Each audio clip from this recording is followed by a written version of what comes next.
নানির বাড়িতে থাকি না খায়া, পাশের বাড়ি থেকে ভাত না যদি এরা হেল্প করে দেয়, মায়া করে ছোট দিলে ওই 3 ভাই মিলে বাথরুমের কিনারে যায় খাড়ায় খাইতাম। কলা টলা টোকাই টাকাই খাইছি, পচা কলা অর্ধেক করে খাচ্ছি, কাইটে কাইটে তরমুজ পচা ফালাই দিছি, ওইগুলো টোকাই নিয়ে খাইছি। আমার একটা আশা, 2 ভাই, আমরা আরো 2 ভাই, আমি একজন, 3 জন সৎ মার্গের একজন, তাদেরকে নিয়ে একবেলা যদি খাইতে পারি তো আমার জীবন আর কোনো আমার দুঃখ আর থাকবে না। বাপের নাম আবেদ ছোয়াল, বড় ভাইয়ের নাম মিন্টু, আমার নাম নান্টু, আমার ছোটটার নাম রাজু। কোথা থেকে হারাইছেন? কাটাখালী বাজার থেকে। বাজার থেকে লঞ্চে চড়ছিলাম, তারপরে টেকেরহাট বাজারে এসে নামছেন। জি। আসসালামু আলাইকুম প্রিয় দর্শক এবং শ্রোতা, আল্লাহ সর্বাবস্থায় আমাদের সবার মঙ্গল করুন সেই দোয়া এবং শুভকামনা জানিয়ে শুরু করছি আপন ঠিকানার আরও একটি বেসিক ভিডিও। যারা এই অনুষ্ঠানটি নিয়মিত দেখেন তারা নিশ্চয়ই জানেন যে এই অনুষ্ঠানের মাধ্যমে আমরা ছোটোবেলায় হারিয়ে গেছেন কিন্তু বিশেষ কিছু তথ্য মনে রাখতে পেরেছেন এরকম ছেলে মেয়েদেরকে পরিবারে ফেরানোর কাজ করে থাকি। বিগত প্রায় 4.5 বছর ধরে আমরা এই কাজটি করে চলেছি এবং এই কাজটি এখন অব্যাহত আছে। কতদিন আমরা চালাতে পারবো আমরা ঠিক জানি না, তবে আগের তুলনায় প্রতিদিন যেভাবে আমাদের এখানে গেস্ট আসতো সেই রেশিওটা কিন্তু এখন অনেক কমে গিয়েছে। এক অর্থে ভালো, তবে আমরা শেষ এমন হবে যে 6 মাস হয়তো একজন গেস্ট এসছে, সেই দিন পর্যন্ত আমরা এই কার্যক্রমটুকু চালিয়ে যেতে চাই। তো যিনি আজকে আমাদের সামনে বসে আছেন তার কাছে যাওয়ার আগে আপনাদেরকে বলতে চাই, যদি আপনি এসে আপনার পরিবার খুঁজতে চান কিংবা আপনার পরিচিত যদি এরকম কেউ থাকে তাকে খুঁজে দিতে চান, নিঃসন্দেহে একটা অসাধারণ কাজ। তো সেক্ষেত্রে আপনি আমাদেরকে ফোন করবেন। আমাদের ফোন নাম্বার হচ্ছে 09639887777। এই নাম্বারটি কিন্তু সবসময় ওপেন থাকে, খোলা থাকে, কিন্তু এই নাম্বারটি কেউ রিসিভ করবে না। আপনি ফোন করার পরে আপনাকে বলা হবে যে আপনি আপনার কথাগুলো বলেন, আপনি যা বলবেন সেটা রেকর্ড হবে এখানে। পরবর্তীতে সেই রেকর্ড শুনে আমরা আপনাকে কল ব্যাক করব। বিনীত অনুরোধ থাকছে আপনি সেই নাম্বার থেকে ফোন করবেন যে নাম্বারে আপনাকে ফোন করলে পাওয়া যাবে, অথবা আপনি ফোন কলে যদি কোনো অন্য নাম্বার থেকে ফোন করে থাকেন যেটাতে ফোন করলে আপনাকে পাওয়া যাবে না, তাহলে যে নাম্বারে পাওয়া যাবে সে নাম্বারটি মুখে বলে দেবেন, ঠিক আছে? সো আমি আর কথা বাড়াচ্ছি না, কে রয়েছে আমার সঙ্গে একটু জানার চেষ্টা করি। আপনার নাম? মামুন। নান্টু মিয়া কার নাম? নান্টু আমার হারানো আর কি বাপ মার রাখা নাম। আপন বাবা মায়ের রাখা নাম নান্টু? নান্টু। তো নান্টুটাই দরকার, পরবর্তীতে নাম চেঞ্জ হয়ে গেছে। জি। তো নান্টু মিয়া, তাই না? আপনার কি কি মনে আছে? বাবার নাম কি? বাপের নাম আবেদ ছোয়াল। আবেদ সোয়াল। জি। মায়ের নাম? মার নাম টুকমনি নেই।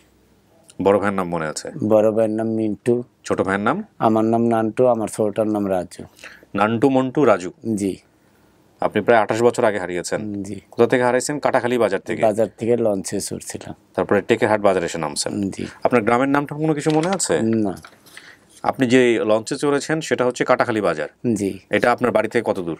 1.5 কিলোমিটার হবে। আমি আর কি ভিক্ষা করে ওই বাজার বাড়ির থেকে বের হয়েছি, পার্টি আর একটা পলিটিন নিয়ে। আমার দাঁড়ান, আমি একটু প্রথম থেকে শুনি তো, কি হয়েছে ঘটনা? ভিক্ষা করবেন কেন ছোট একটা বাচ্চা? আমার আপন মা যতদিন ছিল, আমি যখন বুঝতে শিখছি তখন দেখে আমার বাপে বাড়ির ভিতরে হাঁটা চলা করে, কোনো কাম কাজে দেখিনি। আমরা 3টা ভাই, তার ভিতরে বড় ভাইটা একটু হাপলা টাইপের, কিন্তু একটা চোখে পর্দা ফালানো আছে সাদা, আরেক চোখ ভালো। তো দেখে কিছুদিন আমার মায়ে ধান খেতে বীজ তুলে আবার ধান গাড়ে, নানির বাড়িতেই থাকি তখন। তো কিছুদিন পরে দেখে মার অসুস্থ হইলো, জ্বর। তো নানিরা থাকি, নানি আর আমি একসাথে থাকি, আমরা 3 ভাই আর নানি একসাথে থাকি। আর বাপ আর মা এক ঘরে, কিন্তু মাঝখানে পার্টিশন আছে। আচ্ছা। ওই পার্টিশনে মা অসুস্থ হইলো, জ্বর। ওই জ্বরে আর কি মা চলে গেল পৃথিবী ছেড়ে, মারা গেল। জি। যাওয়ার পর থেকে আমাদের কি কষ্টটা উপভোগ করতে শিখলাম, যে এই আমাদের কষ্ট, কষ্টের জীবন শুরু হলো। হ্যাঁ, ভাত খাইতে পারতাছি না, বাপে থাকে না সারাদিন, সে কোথায় থাকে বলতে পারি না। নানির বাড়িতে থাকি না খায়া, পাশের বাড়ি থেকে ভাত না যদি এরা হেল্প করে দেয়, মায়া করে ছোট দিলে ওই 3 ভাই মিলে বাথরুমের কিনারে যায় খাড়ায় খাইতাম। খাওয়ার পরে নানি এটা এক সেরি আইসা বইলে দিছে আর কি, এক সেরি ওই বাগান দিয়ে আসতেছে, আমাদের সুপারির বাগান আছে নানি গো। তো ওই বাগান দিয়ে আসতে সময় সেরি দেখে ফেলাইছে, দেখে যায় আবার আমার নানিকে বলছে। নানিরে বলতে পরে রাইতে বাপে আসা, সে আবার সারাদিন কই থেকে জানি না, রাইতে আইসা সে রান্না বাড়া করে আমাদেরকে ঘুমিতে ডেকে আইনা তুইলে খাওয়াই দিয়ে আবার রাইতে সে চলে যেত, দিনে আর থাকতো না। এইভাবে কতদিন চললো। পরে নানির কথায় শুনে বাপে যায় দ্বিতীয় আরেকটা বিয়ে করলো বাচ্চা কাচ্চা দেখার জন্য। হ্যাঁ, এই 3 ভাইকে নিয়ে যাও, ওই বিয়ের আসরেই উঠলো সৎমার বাড়িতে আর কি। ওইখান থেকে বিয়ে শাদী করে সেই সৎমার নানির বাড়িতে আবার গ্রামের তো 2-1 কিলো 4 কিলোমিটার দূর হইব, এখন তো বুঝতেছি কিলো, কিন্তু সেই সময় বুঝছিলাম না, অনেক দূরে আর কি। তো ওই সৎমার নানির বাড়িতে নিয়ে দিল, সৎমারে আর আমার বাপকে আর আমার 3 ভাই নিয়ে দিল তার বাড়িতে। তো পাশের সামনে, বাড়ির সামনে ছিল নদী, খাল আর কি, নদী না এমনি খাল সিস্টেম, ওই খালটুক পার হইলে আবার ওই পাশে বাড়িঘর, আর এই পাশে বাড়িঘর, আমাদের পিছনে বাড়িঘর আবার নাই, ওইখান দিয়ে ক্ষেত, মাঝখান দিয়ে আমাদের একটা রাস্তা আছে। এই পরে আমাদের বাপ ওইখান থেকে সরে গেল, আমাকে সৎমার ঘরে থুইয়া বড় বাইরে থুয়ে এলাম বাপের এই সৎমার বাড়িতে। সৎমার বাড়ির পিছনে একটা বাজার আছে, বাজারের নামটা সঠিক মনে নেই, ওইখানে একটা চার দোকানে দিয়েছিল আমার মায়, সৎমায়। আর আমাকে আর আমার ছোটটাকে নিয়ে ওই বাপে যেখানে গেছে ওইখানে নিয়ে গেল সৎমার নানি বাড়ি। ওইখানে কিছুদিন রইলাম, বাপও কিছুদিন ছিল। সে সৎমার গর্ভ সন্তান আসলো, বাপার দেখা সাক্ষাৎ করে না, বাপও সরে গেল। এখন সেও অসহায় মানুষ, আর যার কাছে থাকি সেও একজন বয়স্ক মহিলা, সেও যেটুকু পারে আইনা আমাদেরকে খাওয়ায়। বাধ্য হয়ে সৎমা আমার রাস্তা ধরে দিছে, বাবা আমাদের আর চলার পথ নাই। বাপ কই চলে গেছে? বাবা আমাদের খোঁজ খবর নেই না। সৎমার সাথে থাকে? হ্যাঁ, সৎমার সাথে থাকে আর কি। হ্যাঁ, আমাদেরকে ফালাইতে সরে গেছে আর কি। সৎমা আপনাকে রাখছে কোথায়? আমাদের সৎমার কাছে, আমরা সৎমার কাছে। সৎমায়ের খোঁজ খবরও নেয় না সে? না, সে ওইখানেই রাখে, ওই সৎমার এখানে রাখে ও সরে গেছে বাপে। তখন সৎমা কইতেছে, বাবা আমরা কেমনে চলবো, আর এই গর্ভবতী লিয়ে তার আমি চলতে পারবো না। ও তখন উনি প্রেগন্যান্ট? হ্যাঁ, তখন ওই আপনার সাথে আর কি আপনার ভাইটা ছিল? হ্যাঁ, ছোট ভাই ছিল আপনার আমার। সাথে আরেকটা ছোট ভাই ছিল? হ্যাঁ। নান্টু, আপনি নান্টু? আমি নান্টু, আমার ছোটটা ছিল রাজু। মন্টু? রাজু ছিল। রাজু ছিল? হ্যাঁ, আর মিন্টু বড় ভাই বাড়িতে দিছে, মিন্টুরে ওখানে রেখে দিছে চায়ের রেখে দোকানে? দিছে সৎমার বাপের বাড়ির ওই আশেপাশে 4 দোকানে রেখে দিছিল। আচ্ছা, তখন ওই ব্যাগ দিল, একটা বাটি দিল, যে মানুষের কাছ থেকে চাওয়া ছাড়া আর আমাদের বুদ্ধি নেই। বয়স কত তখন আপনার? তখন বয়স কত এটা সঠিক বলতে পারবো না, আচ্ছা। কিন্তু কষ্ট ছিল। লেখাপড়া করতেন না? না, লেখা 3 দিন বাপে থাকতে 3 দিন মনে হয় স্কুলে গেছিলাম, ওই কাটাখালী বাজার স্কুলে। ওই কাটাখালী বাজার থেকে 1.5 কিলোমিটার, 1.5-2 কিলোমিটার হবে, আমি হাইটে আইসা ওই বাজারটা পার হলে, বেশি না 2-1 কাজ পার হলে স্কুলটা সাথে। সবচেয়ে বড় ক্লুটা হচ্ছে কাটাখালী বাজার। জি, আমি যেখান থেকে লঞ্চ উইটা চলে আইছি রাগ কইরা। হুম। তো সৎমার কথা শুনতে হয়, না খায় থাকতে হবে। ওই মাসের বাড়ি থেকে চাল চিন্তা আনতাম, চাল, তো চালটা একটু কম পাইতাম, তখন 10 পাই 8 আনা এগুলা দিয়ে বাজার টাজার করা যাইতো। তো আপনার ভিক্ষার উপর দিয়েই এই চলতো পরিবার? হ্যাঁ, আমার ভিক্ষার টাকা দিয়েই চলতাম। ওই সারাদিন বাজার টাজার করে টুকায় টাকায় বাজারে আসতাম, বাসারে আইসা না গুড়া মাছ টাছ টুকাইতাম, টুকায় ঠেলা গাড়ির উপরে শুয়ে থাকতাম। তারা আবার বাসায় যাবার টাইমে আমার রাইতে নামাই দিয়ে যেত সন্ধ্যার পরে দিয়ে। আর কি সন্ধ্যার পরে আমি ওই রাস্তা দিয়ে আসতে পারতাম না, ডরে, অন্ধকার রাস্তা। আরে ওই তখন ওই ব্যান গাড়িওয়ালারা নিয়ে দিলে বাসার ভিতর ঢুকলে পরে হারা সইরা যেত। আমার মাঝে মাঝে মনে হয় যে আমি যে এত গল্প প্রচার করেছি বা আমি এত গল্প জানি, মানে নিয়ে এসছি, এই লাইনে তো আসলে আর কেউ কাজ করেছেন বাংলাদেশে আমার জানা নেই। তারপরও আমার মনে হয় যে ওই আসলে মানুষের জীবন গল্পে এত বেশি বৈচিত্র্য আমি কিছুই দেখতে পারি নাই। এই যে যেমন ধরেন ওর বাচ্চাটা, আপনি জাস্ট এই মোমেন্টটা যদি অনুভব করতে পারেন তাহলে আপনি বুঝবেন যে মানুষের জীবন কত বৈচিত্র্যময় হতে পারে। একটা ফ্যামিলি ওয়েট করতেছে এই ভিক্ষার টাকার উপরে, সারাদিন রাতের বেলা খাবে সেটার জন্যে। বাচ্চাটা বিভিন্ন জিনিস টোকাইছে বাজার থেকে, টোকানোর পরে সে একটা গাড়িতে, ঠেলা গাড়িতে বসে আছে, কারণ সে অন্ধকারের রাস্তা দিয়ে যাইতে পারবে না, তার ভয় লাগে। অর্থাৎ যারা ওনাকে নিয়ে যাচ্ছেন বা আশেপাশের মানুষ, তারা কি জানে যে এই বাচ্চার সাথে এই পুরো ফ্যামিলির এই যে গল্পটা, তারা কি জানে? আমাদের চারপাশে এত কিছু অজানা, এত এত পরিচিত মুখ, এত এত গল্প আমাদের অজানা। তো কি হলো ভাই তারপরে? এরপরে কিছুদিন রইলাম, একবার সৎমার কাছ থেকে সরে গেছিলাম রাগ কইরা। পরে যে পাশে 2-1 গ্রামের পরে ছিলাম, পরে ওইখান থেকে আবার সৎমায় ধরে আনছে, কারণ তারাও চলার মতন পজিশন নেই। সেও একটা বাচ্চা, আবার আমার ভাই ছোট, তাকেও দেখশন করা লাগে। পরে আবার আইসে ওইখানে কতদিন রইলাম। পরে একদিন সকালবেলা বেরোইলাম বাসার থেকে, ব্যাগ সাথে করে নিয়ে, আধা কেজির মতন চাল পাইছিলাম। সেদিন দ্রুত বাজারে চলে আইছি। আমার বাসার থেকে বাজারে আসতে গেলে অন্তত আধা বেলা না গেলেও আপনার কিছুটা 3-4 ঘন্টা লাগতো হাইটে আসতে। তো সেদিনকে একটু দ্রুত চলে আইছি, দুপুরের আজানের আগে দিয়ে মনে হয় আমি বাজারে পৌঁছে গেছি। তো এমনি লঞ্চ দেখাশোনা হয়, কিন্তু কখনো উঠিনি। আর সেদিনকে বাজারে যাওয়ার পরে পরে লঞ্চের একটা হরেন দিছে, এই হরেনটায় শুনে আর থাকতে পারিনি। পরে খুঁজে বাইর করে দেখি কি অলরেডি তারা, তখন তার ঘাট ছিল না, তারা সিঁড়ি নামাই দিয়ে লোক উঠাইতো। তো সিঁড়ি অলরেডি টাইনে উঠাই ফেলাইছে। পরে বললাম, ভাই আমাকে নিবেন না? তো সেও আর আমার জিজ্ঞেস করে না যে কোথায় যাবেন। আর আমি ওই টাইমে ওইখান খুব কষ্ট, মনের ভিতরে রাখ যে এখানে আসলে চলে যাব। হ্যাঁ, এইখানে আসলে আমার এইভাবে পরিশ্রম করে সৎ মারে চালাইতে হয়, মানুষের কাছে পাই না, সৎ মার কাছে কথা শুনতে হয়। পরে ওই রাগ করে লঞ্চে উঠছি, কিছুদিন চাউল আসছিল আমার সাথে, চাউল দিলে আমি লঞ্চে উঠার পরে তখন টিভি টুভি দেখি নাই কখনো, কিন্তু প্রথম ফার্স্ট উঠে দেখছি যে একটা লঞ্চে টিভি চলতেছে, সাদা কালো আর কি, পোস্ট বোঝা যায় না এরকম আর কি। তো ওই সবাই বসে দেখতে আছে, লঞ্চের ভিতরে বিছনা করে, ডালা বিছনা। তা আমিও সিঁড়ির ধারে বসে বসে ওই চাল খাচ্ছি আর ওই টিভি দেখতে দেখতে ওইখানেই শুয়ে পড়ছি। পরে সকালবেলা উঠছি, উঠে লঞ্চের থেকে দিয়ে মাইসে নাইমা, লঞ্চের থেকে নাইমা বাসে উঠতেছে। তো আমিও বাসে উঠলাম, তারাও আর আমার কাছে ভাড়া টাড়া চায় না। ওইভাবে যেতে যেতে আমি মাদারীপুর, ওইখানে আমি এরশাদের আমলে নির্বাচন হলো, এরশাদের জোর করে গদি থেকে নামাই দিল না, তখন আমি ওইখানে বাড়ি ছাড়া মাদারীপুরে স্টক করছি, ওইখানে থাকি বহুত দিন ধরে।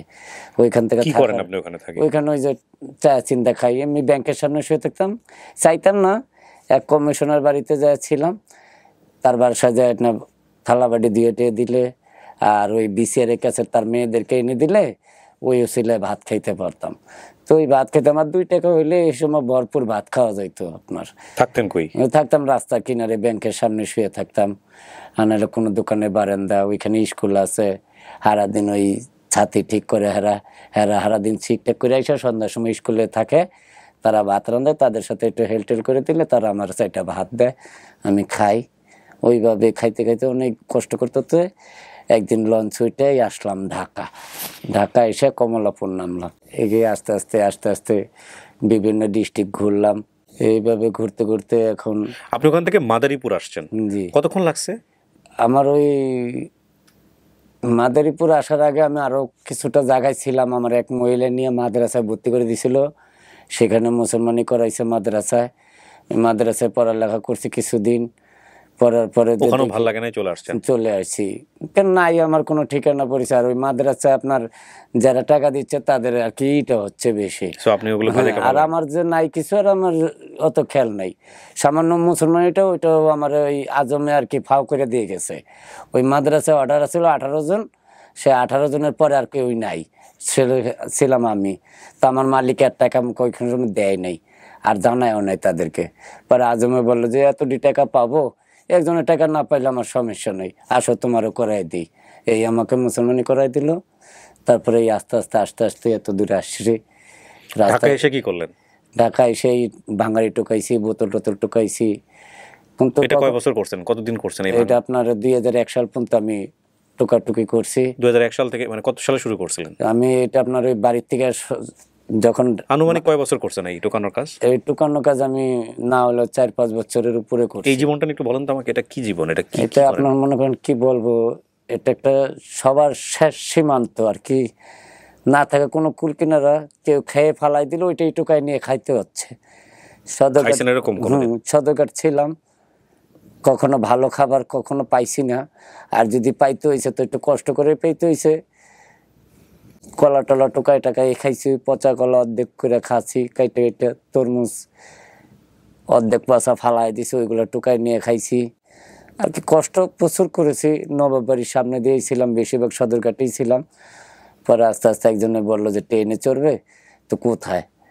তো আগে বলছিল এয়ারপোর্ট যাব, বিমান দেখতে। তো এই বিমান এয়ারপোর্ট দেখতে এই আসলাম আমি ঢাকা ক্যান্টনমেন্ট রেল স্টেশন।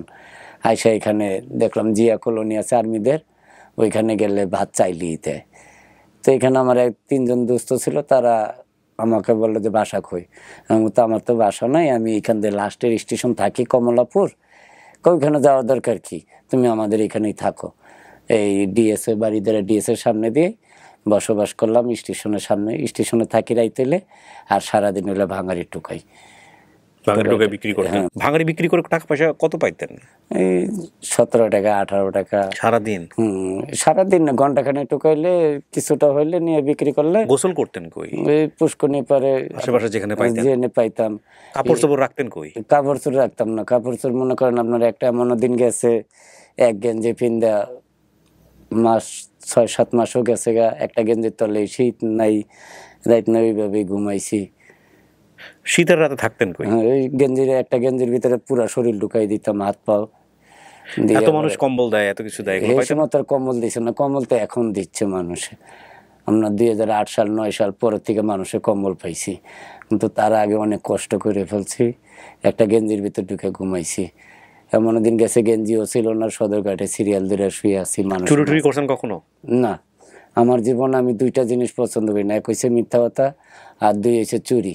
আমার এই দুইটা হচ্ছে 1 নম্বর সত্য। অনেক টোকাইরাই তো করে, বাধ্য হয়ে করে। ঠিক আছে, আমি ওইখানেও সতর্ক থাকি যে যে চুরি করে তার সাথে মিশি না, যে না চুরি করে তার সাথে যে মিশি না। চোরের সাথেও মিশে আছে কিন্তু থাকলেও আর আমাকে নিতে পারে না। আমি আগেই হ্যান্ড ওভার হয়েছে যে ভাই আমি না খাই কষ্ট করতে পারবো কিন্তু চুরি করতে পারবো না।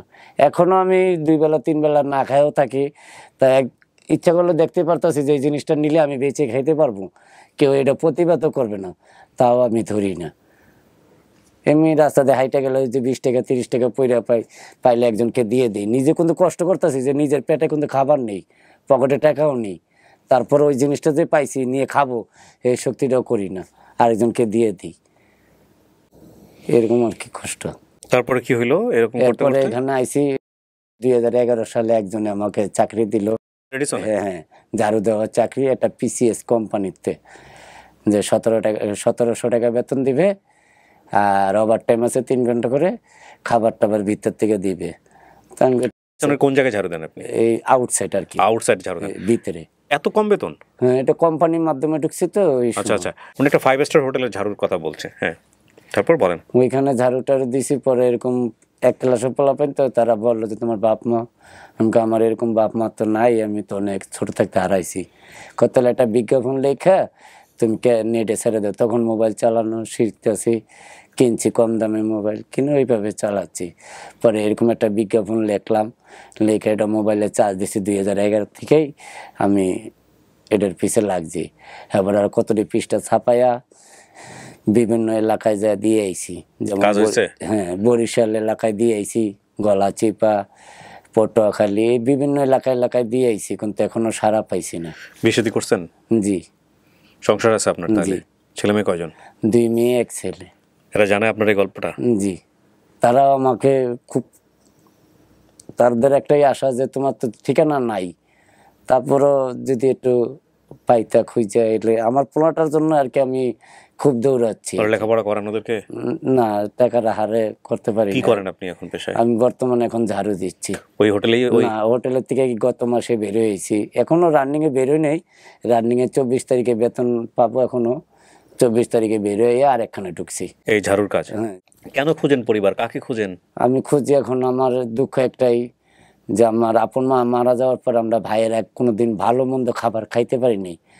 আর আমি যখন বাড়ি ছাড়া হয়েছি তখন থেকে আমি ভালো মন্দ মানুষের ইশারাতে হোক সারাতে হোক মানুষের পিছু দৌড়ে দেখি ভালো খাবারই খাচ্ছে, কিন্তু তারা খাচ্ছে কি না খাচ্ছে তা জানি না। কিন্তু আমার একটা আশা যে তাদের 2 ভাই, আমরা আরো 2 ভাই, আমি একজন, 3 জন সৎ মার্গের একজন, তাদেরকে নিয়ে একবেলা যদি খাইতে পারি তো আমার জীবন আর কোনো আমার দুঃখ আর থাকবে না।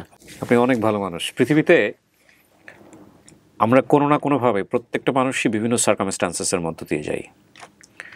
এই মানুষই, ধরেন আপনি আজকে যে অবস্থায় আছেন, আপনাকে যদি একটা ভিন্ন পরিবেশে নিয়ে যাওয়া হয়, আপনার যে স্পার্কিং হবে সেটা সম্পূর্ণই ডিফারেন্ট।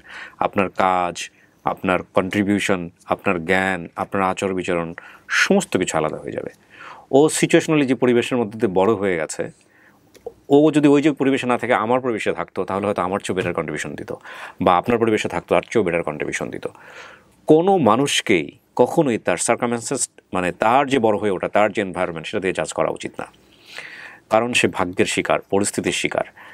আজকে চিন্তা করেন, ও পুরো গল্পটা বলার পরে ও বলেছে যে একবেলা শুধু একসাথে বসে খেতে চাই, এবং তাও সেই ইন্টেনশনটা কি যে আমি অনেক ভালো মন্দ খাবার খাই, এবং সেই ভালো মন্দ খাবার খাওয়ার সামর্থ্যটা ওর নাই, হয়তো বিভিন্ন জায়গা থেকে পায়, কিন্তু ওই খাবার খেতে গিয়ে সে তার পরিবারকে মিস করে।